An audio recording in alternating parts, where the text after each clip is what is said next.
Welcome students, मैं doctor Ashutosh Upadhyay एक बार पुनः भारतीय भूगोल की श्रृंखला के अंतर्गत तटीय मैदान एक टॉपिक आपके सामने लेकर आया हूं। आशा करता हूं कि आपको पसंद आएगा। इसके पिछले वीडियो में हमने उत्तर के विशाल मैदान को विस्तार से समझा था। आज पश्चिमी तटीय एवं पूर्वी तटीय मैदान को हम विस्तार से अध्ययन करेंगे और उसके एग्जाम में आने वाले क्वेश्चंस पर डिस्कस करेंगे कि इस टॉपिक से किस प्रकार के क्वेश्चन एग्जाम में आते हैं। देखिए विद्यार्थियों, सबसे पहली चीज तो ये है कि हम तटीय मैदान की बात कर रहे हैं तो ये हमें जानना आवश्यक है कि तटीय मैदान किसे कहा जाएगा। जैसा कि नाम से ही विदित है, तटीय मैदान अर्थात ऐसे मैदान जो तट पर हो, तटों के किनारों पर स्थित हो, ऐसे मैदानों को हम तटीय मैदान कहेंगे। तो आपको पता है कि हमारा प्रायद्वीपीय भारत जो प्राचीनतम गोंडवाना लैंड का भाग था, हिमालय तो एक नवीन पर्वतमाला थी, इसका निर्माण अभी वर्तमान में ही हुआ है, इसलिए हम नवीन बलित पर्वत कहते हैं। परंतु हमारा प्रायद्वीपीय भारत, ये आप देख रहे हो रेड से जो मैंने आज टुकड़ा बनाया हुआ है, ये हमारा प्रायद्वीपीय भारत है।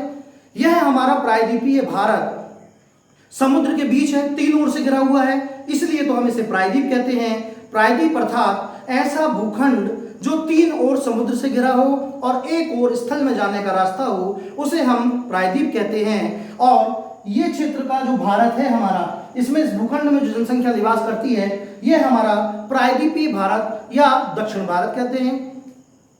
इसी प्रायद्वीपीय भारत के दोनों ओर समुद्र के किनारे तटों पर मैदान बने हुए हैं। इन मैदानों को हम तटीय मैदान के नाम से जानते हैं। अब हम इनको कैटेगराइज करेंगे, दो श्रेणियों में अलग अलग बांटेंगे। तो ऐसा मैदान जो पश्चिमी तट के किनारे में हो वो पश्चिमी तटीय मैदान है, और ऐसा मैदान जो पूर्वी तट के किनारे में हो वो हमारा पूर्वी तटीय मैदान है। तो पश्चिमी तटीय मैदान एवं पूर्वी तटीय मैदान को हम विस्तार से समझते हैं।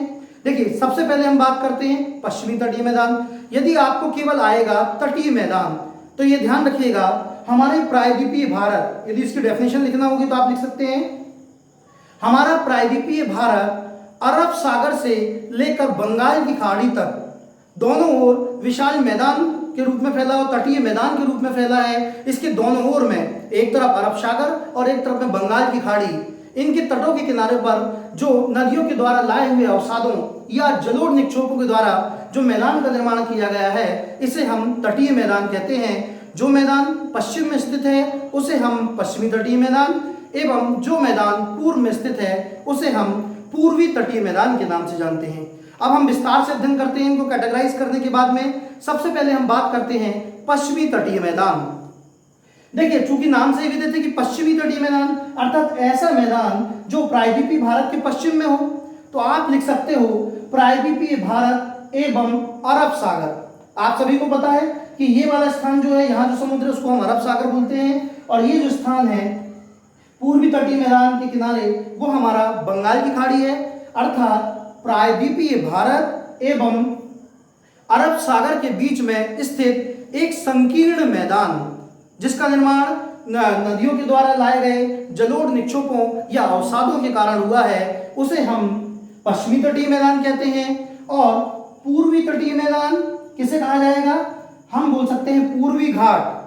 पूर्वी घाट, आपको पता है ये पश्चिमी घाट है, ये पूर्वी घाट है। तो पूर्वी घाट एवं बंगाल की खाड़ी के बीच स्थित विशाल जो मैदान है उसे हम पूर्वी तटीय मैदान कह सकते हैं। आपने इसके पहले पूर्वी घाट पश्चिमी घाट का अध्ययन किया था, तो ये आपका पश्चिमी घाट है और ये अरब सागर है। तो पश्चिमी घाट और अरब सागर के बीच में जो मैदान है उसे हम पश्चिमी तटीय मैदान, और पूर्वी घाट एवं बंगाल की खाड़ी के बीच में जो मैदान है ये मैदान पूर्वी तटीय मैदान के नाम से जाना जाता है। ये तो हमने इनको देख लिया कि इनकी लोकेशन क्या है। अब हम ये जानते हैं कि ये तटीय मैदानों का निर्माण कैसे होता है। आपको सभी लोगों को पता होगा कि जितनी भी नदियां हैं, ये नदियां अपना जल समुद्र में जाकर विसर्जित करती हैं। तो जो नदियां पश्चिम तट से, पश्चिमी घाट से होकर अरब सागर में अपना जल विसर्जित करती हैं, उन नदियों के द्वारा जिन अवसादों का निक्षेपण किया जाता है या जिन जलोढ़ निक्षेपों का निक्षेपण किया जाता है और लाकर समुद्र में लाया जाता है, तो जब जल विसर्जित करती है तो समुद्र क्या करता है, उन अवसादों को किनारे पर बिछा देता है। तो उन्हीं कंकड़, बालू, पत्थर एवं अवसादों से पश्चिमी घाट के किनारे जो मैदान का निर्माण होता है उसे हम पश्चिमी तटीय मैदान, और जो नदियां बंगाल की खाड़ी में अपना जल विसर्जित करती हैं और वह पूर्वी घाट के किनारे पर, तटों पर जो अवसादों का निक्षेपण करती हैं या जलोढ़ों का निक्षेप करती हैं, उन्हें हम पूर्वी तटीय मैदान के नाम से जानते हैं। अब हम इनका विस्तृत अध्ययन करते हैं कि ये मैदान कितने राज्यों में फैला हुआ है, पर्टिकुलर कौन कौन सी नदियां हैं जो अरब सागर में जल विसर्जित करती हैं और कौन सी नदियां हैं जो पूर्वी तटीय मैदान के अंतर्गत बंगाल की खाड़ी में जल विसर्जित करती हैं। एग्जाम में जो आपको क्वेश्चन आते हैं वो ये पूछा जाता है कि पश्चिमी घाट के अंतर्गत या पश्चिमी तटीय मैदान के अंतर्गत किस तट को किस नाम से जाना जाता है। तो यहाँ हम आगे विस्तार से देखते हैं इसके बारे में। सबसे पहले हम विस्तार की बात करेंगे पश्चिमी तटीय मैदान की। तो पश्चिमी तटीय मैदान जो है ये गुजरात में कच्छ का रण जो है, यहाँ से लेकर ये हमारी कन्याकुमारी या कैप कोमोरिन के नाम से जाना जाता है या कन्याकुमारी अंतरीप के नाम से जाना जाता है, ये यहाँ तक विस्तृत है। पहला पॉइंट आप नोट करना चाहें तो कर सकते हैं। पश्चिमी में तटीय मैदान का विस्तार गुजरात में कच्छ के रण से लेकर दक्षिण में तमिलनाडु में कन्याकुमारी अंतरीप या कैप कोमोरिन तक विस्तृत है। दूसरा पॉइंट, पूर्वी घाट की तुलना में पश्चिमी घाट सकरा है।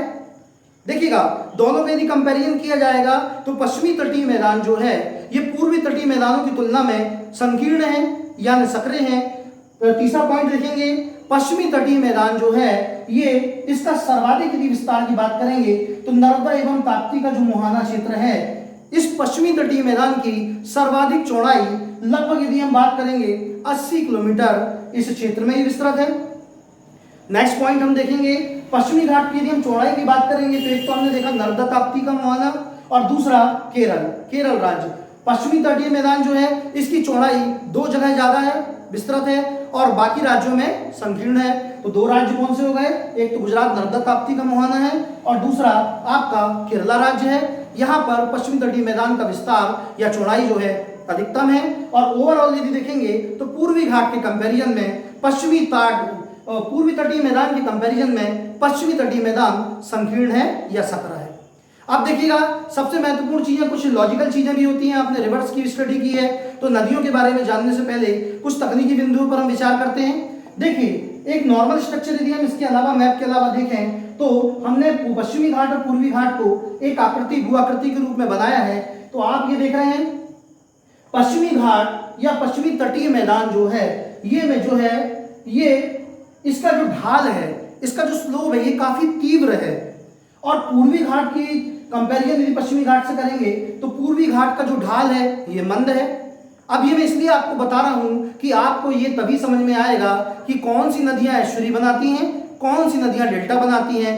क्या कारण है कि पश्चिमी तटीय मैदान अर्थात पश्चिमी घाट से प्रवाहित होने वाली अर्थात अरब सागर में जाने वाली जो नदियां हैं वो एस्चुरी का निर्माण करती हैं, जिसे हम ज्वार नदमुख के नाम से जानते हैं। और बंगाल की खाड़ी में गिरने वाली नदियां क्यों डेल्टा का निर्माण करती हैं, तो थोड़ा इस पर विचार करते हैं। हमने आपको बताया कि पश्चिमी तटीय मैदान या पश्चिमी घाट जो है उसका जो ढाल है ये काफी तीव्र है, ठीक है। और पूर्वी घाट जो है, पूर्वी घाट का ढाल कैसा है, मंद है। अब देखिए इससे क्या संबंध है एस्चुरी और डेल्टा का, तो देखते हैं हम।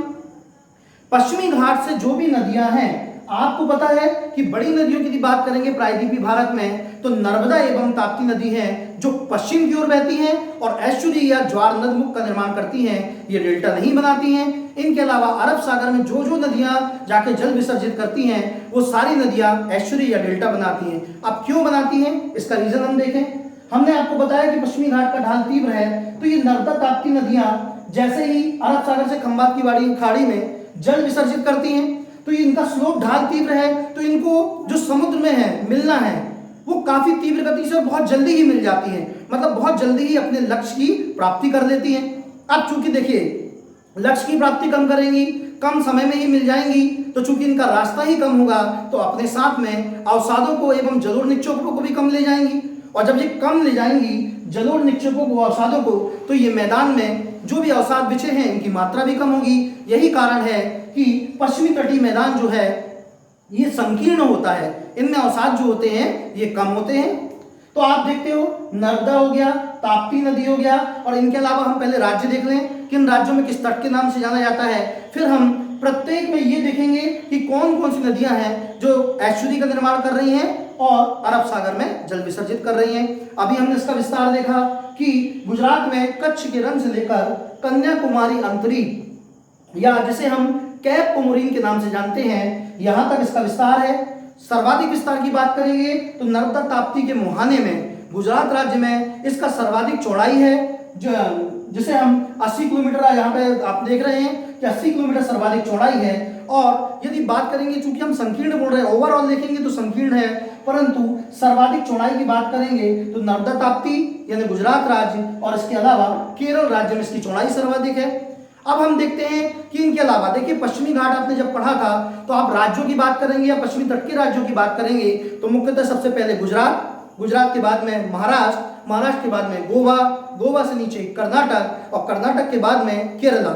अर्थात 5 राज्य हैं जो पश्चिमी घाट के किनारे या अरब सागर के समुद्र के किनारे लगे हुए हैं। तो इनमें जो तट पाए जाते हैं, इन तटों को अलग अलग क्षेत्रों में अलग अलग नाम से जाना जाता है और आपके पीएससी एवं वनडे एग्जाम में इससे ही क्वेश्चन ज्यादा आते हैं। तो हम देखते हैं कि किस क्षेत्र में किस तट को किस नाम से जाना जाता है। स्टार्ट करते हैं, चूंकि हमने इसका प्रारंभ बताया आपको कि गुजरात से है, तो सबसे पहले हम देखेंगे गुजरात में कच्छ के रन वाला जो क्षेत्र है, यहाँ पर इसे काठियावाड़ तट, सौराष्ट्र तट या काकरापार तट के नाम से जानते हैं। उसके पश्चात हम गुजरात से नीचे आते हैं तो दमन से लेके गोवा तक, दमन से लेके गोवा तक का क्षेत्र जो है इसे हम कोंकण तट यानी महाराष्ट्र बोल सकते हो, और आप गोवा का कुछ भाग है दमन से लेकर गोवा तक, इसे हम कोंकण तट के नाम से जानते हैं। मतलब महाराष्ट्र राज्य है हमारा और गोवा राज्य है। उसके पश्चात नीचे आते हैं तो आपको पता है कर्नाटक राज्य है, कर्नाटक राज्य अर्थात गोवा से लेकर कर्नाटक में मैंगलोर तक, इसे हम कर्नाटक क्षेत्र में या राज्य में कनारा या कन्नड़ तट के नाम से जानते हैं। उसके पश्चात केरला राज्य में हम इसे, जो कि यदि एरिया की बात करेंगे तो मैंगलोर से लेकर कन्याकुमारी तक, या राज्य की बात करेंगे तो केरला राज्य में इसे हम मालाबार तट के नाम से जानते हैं। ये मालाबार तट बहुत ही महत्वपूर्ण तट है, एग्जाम में कई बार इससे क्वेश्चन आए हुए हैं। तो ये तो हमने पश्चिमी घाट के प्रमुख जो तट हैं, इन तटीय मैदानों के नाम देखे। एक बार फिर से रिवाइज करते हैं। सबसे पहले हम बात करेंगे गुजरात राज्य की। गुजरात राज्य में सौराष्ट्र तट या काकरापार तट या काठियावाड़ तट, ये हमारा गुजरात का है। महाराष्ट्र की बात करेंगे तो महाराष्ट्र में कोंकण तट, महाराष्ट्र नीचे कर्नाटक में आएंगे तो कनारा तट या कन्नड़ तट, और केरल राज्य में आएंगे तो मालाबार तट है। अलग अलग स्पेसिफाई यदि आपके एग्जाम में आता है तो कोंकण तट दमन से गोवा तक का क्षेत्र है, गोवा से लेके मैंगलोर तक कर्नाटक राज्य में कन्नड़ तट या कनारा तट, और यही से यदि मैंगलोर से लेकर कन्याकुमारी तक की यदि हम बात करेंगे तो इसे मालाबार तट के नाम से जानते हैं। हमने राज्यों का विस्तार देखा, हमने तटीय मैदानों के नाम देखे कि किस तट पे किस नाम से जाना जाता है, हमने देखा किस राज्य में सर्वाधिक इसकी चौड़ाई है और ये संकीर्ण है, और क्यों नदियां यहाँ पर एस्चुरी बनाती हैं, डेल्टा का निर्माण नहीं करती हैं, ये भी हमने यहाँ पर देखा। अब देखिएगा, इसके पहले भी नदियों में हमने आपको डिटेल में एस्चुरी एवं डेल्टा बताया है, तो आप रिवर वाला जो पोर्शन है जो हमारा वीडियो है उसको आप डिटेल में देखेंगे तो एस्चुरी और डेल्टा आपको समझ में आ जाएगा। हम चूंकि पश्चिमी तटीय मैदान की बात कर रहे हैं तो पहले हम इसको डिस्क्राइब करें, फिर आपको अलग से हम एस्चुरी और डेल्टा डिटेल से हम बता देंगे कि क्या होता है ये तो पश्चिमी तटीय मैदानों की बात की। अब नदियों की बात करते हैं कि कौन कौन सी नदियां जो पश्चिमी घाट से होकर पश्चिमी तटीय मैदानों से होकर अरब सागर में अपना जल विसर्जित करती हैं, और ये सारी नदियां एस्चुरी अर्थात ज्वार नदमुख का निर्माण करती हैं। तो प्रारंभ में देखा है आपने नर्मदा एवं ताप्ती, नर्मदा एवं ताप्ती ये 2 बड़ी नदियां हैं जो आपकी खंबात की खाड़ी से जाकर अरब सागर में अपना जल विसर्जित करती हैं। तो ये तो 2 बड़ी नदियां हो गई जो आपका गुजरात राज्य हो गया। उसके पश्चात यदि हम बात करेंगे गुजरात के बाद में कर्नाटक में आते हैं तो कर्नाटक में 2 प्रमुख नदी, मांडवी नदी, ज्वारी नदी और शरावती नदी। देखिए फिर से एक बार रिवाइज करता हूं, नर्मदा एवं ताप्ती नदी जो ये दोनों नदियां भी एस्चुरी बनाती हैं, अरब सागर में जल विसर्जित करती हैं। उसके बाद बात करेंगे हम कर्नाटक राज्य में तो मांडवी नदी, ज्वारी नदी और शरावती नदी। शरावती नदी काफी फेमस है, भारत का सबसे ऊंचा जलप्रपात जोग या गरसोप्पा या महात्मा गांधी के नाम से जाना जाता है। यह कर्नाटक में शरावती नदी जो है इस पर है, और यही शरावती नदी ये अरब सागर में अपना जल विसर्जित करती है। उसके पश्चात हम बात करते हैं केरल राज्य। केरल राज्य की 2 प्रमुख नदियां, एक भरतपुझा एवं पेरियार, ये नदियां भी अरब सागर में अपना जल विसर्जित करती हैं। अर्थात यही सारी नदियां जो अरब सागर में जाएंगी, ये सारी नदियां ज्वार नदमुख या एस्चुरी का निर्माण करती हैं। एक बार हम फिर से रिवाइज करते हैं कि कौन कौन सी नदियां पश्चिमी तटीय मैदान के सहारे अरब सागर में अपना जल विसर्जित कर रही हैं। तो सबसे पहले गुजरात में नर्मदा एवं ताप्ती, उसके बाद में कर्नाटक राज्य में आएंगे तो मांडवी हो गया, ज्वारी हो गया, और मांडवी ज्वारी के अलावा शरावती नदी। केरल राज्य में आएंगे तो भरतपुझा एवं पेरियार नदी। तो ये सारी नदियां हैं जो ज्वार नदमुख या एस्चुरी का निर्माण करती हैं और पश्चिमी घाट में अपना जल विसर्जित करती हैं। ये तो सारी हमने पश्चिमी घाट से संबंधित बात की। अब एक महत्वपूर्ण क्वेश्चन एग्जाम में बार बार आता है, इन तटों में सबसे महत्वपूर्ण हमने आपको बताया मालाबार तट। मालाबार तट में प्रमुख रूप से दो झीलें हैं, आपने नाम सुना होगा वेम्बनाथ झील और पेरियार झील। तो देखिएगा ये जो झील है आपने नाम सुना होगा लैगून झील का। तो लैगून झील क्या होती है, तो ये ध्यान रखिएगा कि आपने देखा होगा कि केरल राज्य में ये जो दो आकृतियां दिख रही हैं कि इसमें कुछ भाग जो है ये धसा हुआ भाग है। इस धसे हुए, आपने पता है समुद्र या अरब सागर का जल जो है, इस जल जो है ये अंदर वाला जो पोर्शन धसा हुआ भाग है, इस धसे हुए भाग में ये जल अंदर तक प्रवेश करता है। अंदर तक प्रवेश करता है तो ऐसी झीलों को हम लैगून झील बोलते हैं। अब क्या होता है, कभी कभी ये लैगून झील में जो अवसाद नदियों के द्वारा आते हैं या समुद्र से आते हैं तो ये इसके रास्ते को बंद कर देते हैं।